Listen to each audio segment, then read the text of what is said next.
As explained in the previous video, I am keeping the lights on while we are on pause, and we are using the time to plan and figure out what the next steps are going to be, and there will be opportunities for you guys to participate if you want to. We can work with volunteers or offer temporary employment here at our place. While we are on pause, we'll work out the details, but here is already a preview on Caimito EU. We will offer you facilities to sleep and eat here at the farmyard and provide the meals. Depending on how you travel, we will pick you up at the airport or train station. For volunteers, we will host a welcome and farewell dinner and also do some fun things with temporary employees on the weekend. If you're interested, please watch this space.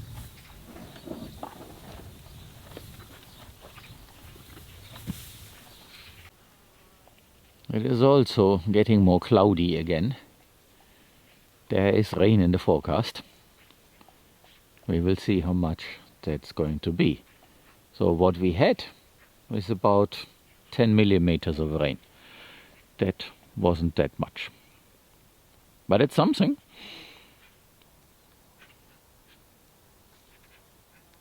You can see it is light there, but it's closing.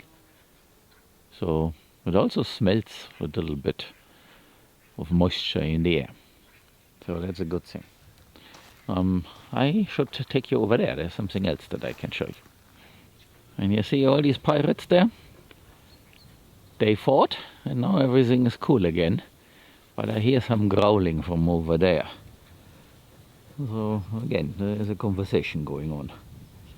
But with their bellies full, they are probably less eager to start a fight. Hungry animals and hungry people can be a problem. So here's the thing that I wanted to show you. This is a wild peach, and you can see the fruit being on the ground. So this is how it looks like. It's definitely a peach. Of course I won't taste this one here, but you can see how it looks on the inside. So definitely a peach. It is that tree, and it is full. It's actually the first time that I see it full of fruit. Not sure if you can see the fruit there. The light is difficult for the camera. But maybe here you can make them out.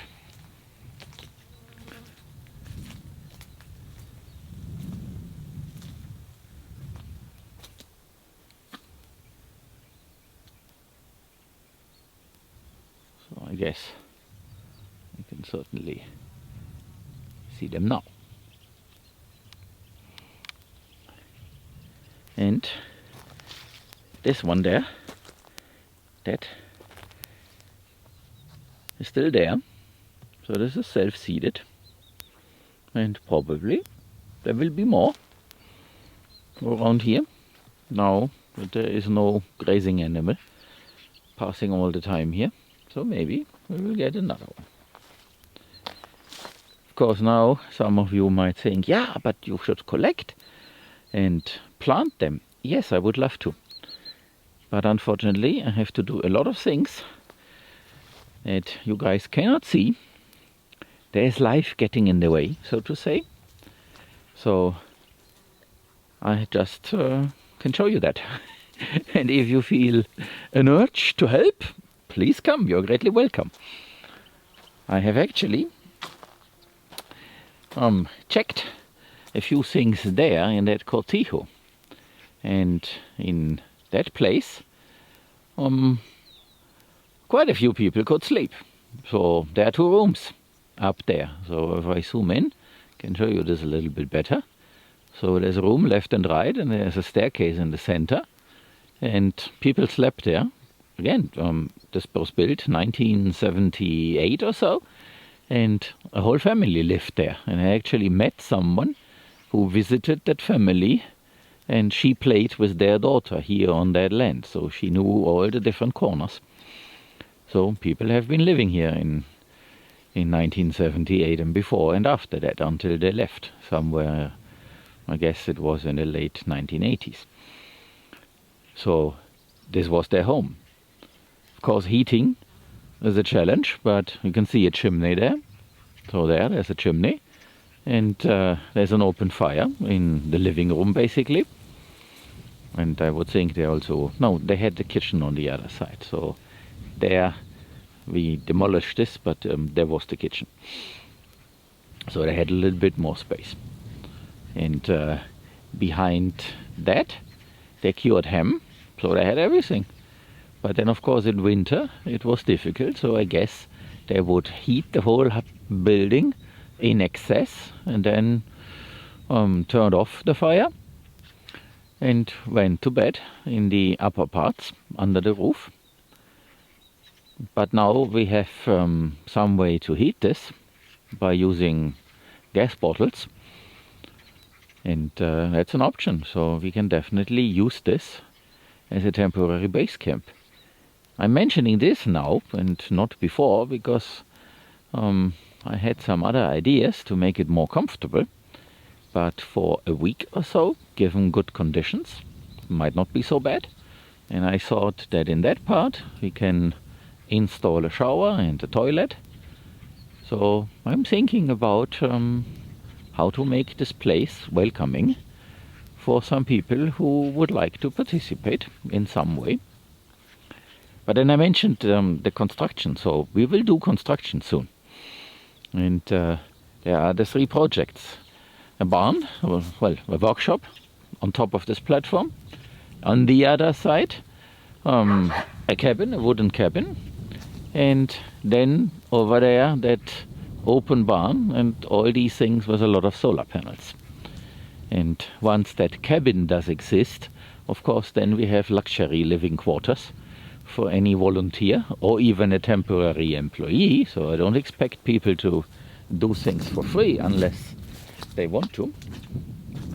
So there is certainly an opportunity for someone to work here, or a few people to work here for a project for a fixed period of time, and you will get paid.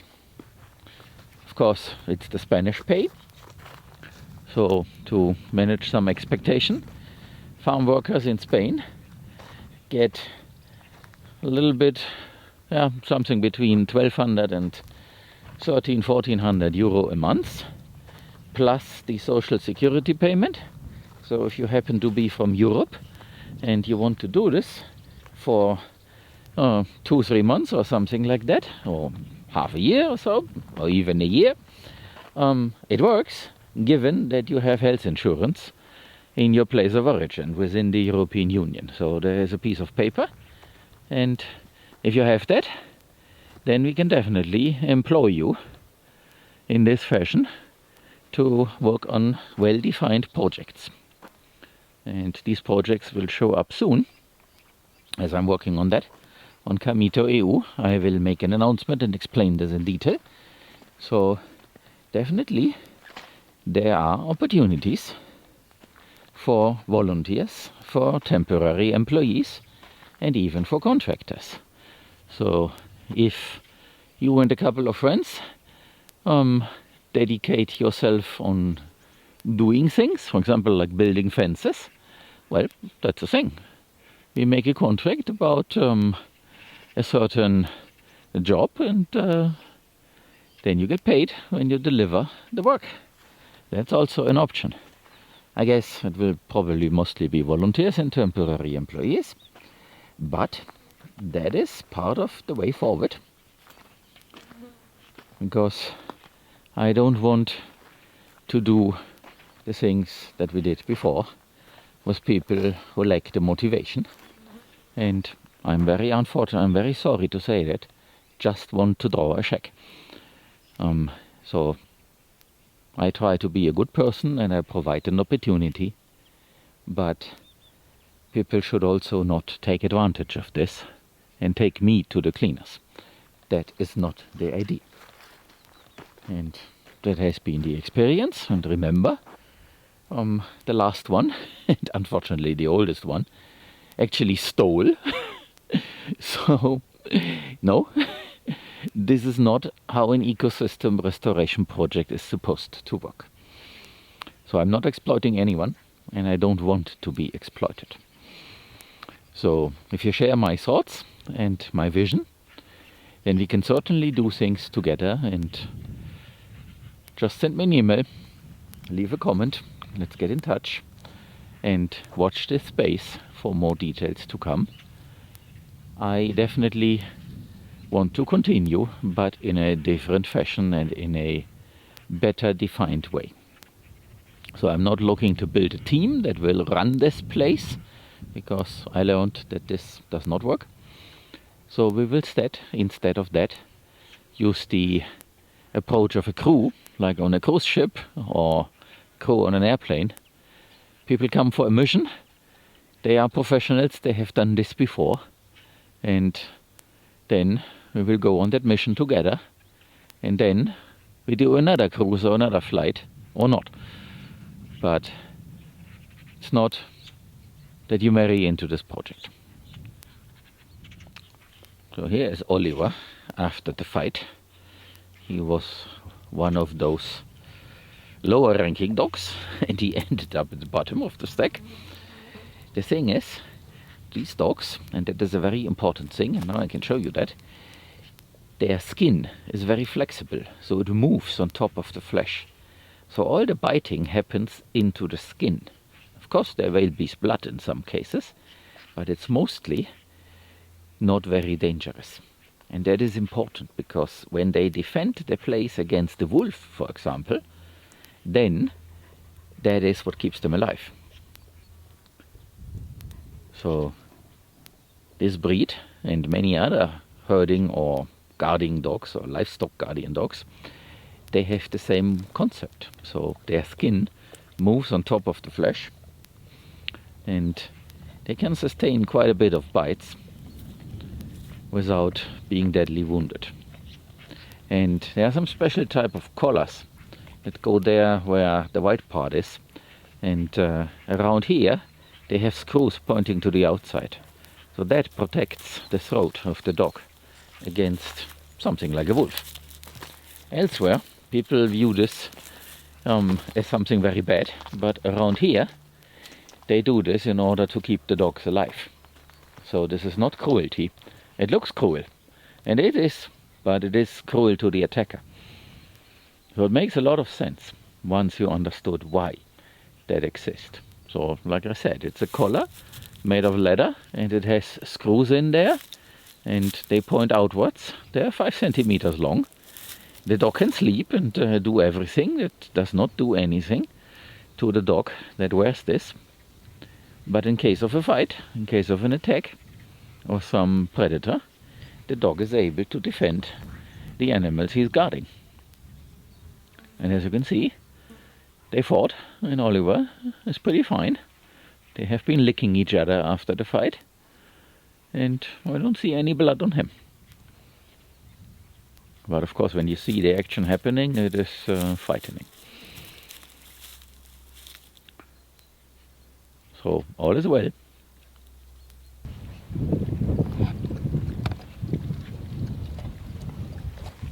Maybe one more thing about these boys and girls. It is now cooler, and that means they have more energy and can do stupid things. When it is very hot, they sleep in the shade and do nothing. But right now, they are more agitated and more agile and have more energy to dispose. And unfortunately, disposing means fighting. They are training to defend and attack. But their sparring partner is one of their siblings. And Schneeflocker over there has taken a beating. So if you look closely, you see, he doesn't like anymore. If you look closely, you see some red dots, and that is her blood. Simon?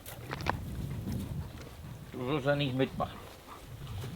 And actually I can show you that here. So you see what you can do with that skin? Yeah, it moves all over the place, and that is why they will survive any attack. Of course it hurts, but their threshold for pain is different than ours. Hey, nein.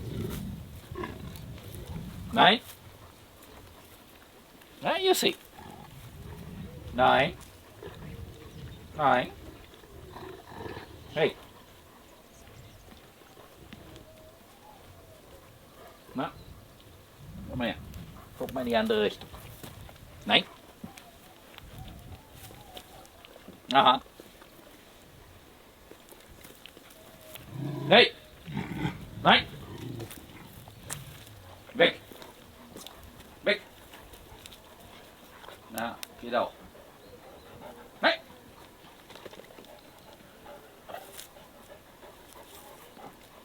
I have a little bit of control. But when they're in the zone and locked out, I can't do anything. So if they attack someone, don't count on me. And now that I said this, don't count on me. So let's not leave a comment telling me that I have dangerous dogs and am unable to control them. That would be pretty wrong. That is not the case. So these are Spanish Mastiff dogs. Their breed lives outdoors together with a flock of sheep or other animals to guard them. Nobody has really control over them. What happens is these dogs are imprinted on a certain type of animal to guard, and then they'll defend these animals and attack everything else. There is no control whatsoever. And it's not a herding dog like a border collie. That's a totally different animal for a different purpose. So the breed is different, the instincts therefore are different, and of course they get trained. Nobody trains a Mastiff. So they do whatever they do by instinct. What we missed, out of ignorance, and I'm sorry about that part, is to imprint them on sheep, for example. And now they would attack a sheep because it's just another animal. So whatever comes close to the farmyard gets barked at to chase away. And if that someone, be it human or animal, they will be attacked. And there is no question asked. It doesn't matter if it's a cat, a sheep, a wolf, a fox, or a human. So they will simply defend a place. While in the other case, they will defend their flock. And that is all that it takes, and everybody in Spain knows that. And also in other regions of the world where they use livestock guardian dogs in extensive ranching. So if you only know a pet, that is a different world. Pets are trained, pets are socialized. And a livestock guardian dog in extensive ranching is a totally different thing. Don't compare the two. And to make the point, recently there was a law introduced here in Spain about animal well-being, and it had a lot of propositions and ideas about how to treat well mascots, pets, and the ranchers, so to say, those keeping livestock, they fought hard and explained to the lawmakers that there has to be an exception for the working dog. Because the ideas behind the law were not compatible with the reality in the countryside. So you do leave these mastiffs with a flock of sheep, and they will be there 24/7. They will not be brought home, because who then will guard the sheep? So they come there every day and provide food to the dogs. But the dogs basically live a dog's life within a flock of sheep. And they are not abandoned. So that's the first thing where that law was misguided. And there are a few other things. And the result is that they modified the law before it came into effect. And now it means that you can continue to have these dangerous, mastiff dogs as livestock guardian dogs with no training and nothing special. Basically, everything relies on their natural instincts, like since a few thousand years. So that is the reality here in Spain. And to end this here, and as I have been dragging this tripod around just to play a little bit YouTuber, I will now use it to give you a closing shot about closing this gate here. So you see, you have to carry it around and then place the camera there and do some things in order to film yourself for a shot. And no, I have no intention to do this all the time. So this, what I did, was just a joke for this video to make a little bit of fun, but it is not something that really works. You need a second person. One is doing the work and the other who is filming.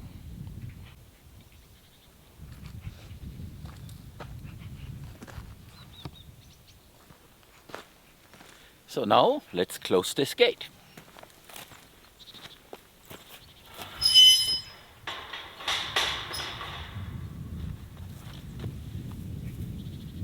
And take the garbage also out of this place.